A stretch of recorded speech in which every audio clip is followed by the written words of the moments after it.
Ngibingelele kuphi nakuphi la kufinyela khona le channel ethe yunqa phambili umkhanya kude TV bafowethu inkulu indaba laphana wengane zakwethu ey'nkundleni zokuxhumana.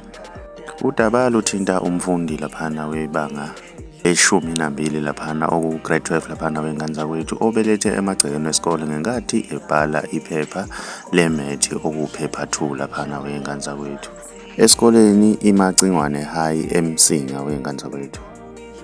Ngokusho komthombo othembekile laphana wengane zakwethu iphephandaba ilanga laphana likuvezile ukuthi lo mfundi ingane uyibelethe maqede yashona ube secela ukuthi ucela ukuthi eqhubeke nephepha abhale laphana. Abafundi basathukile ngalolu daba, othisha abazange banqabe ngenkathi ecela ukuthi ucela ukuqhubeka nokubhala iphepha. Uhambile wayoyiklina endlini nangasese wabuya waqhubeka nephepha lokubhala.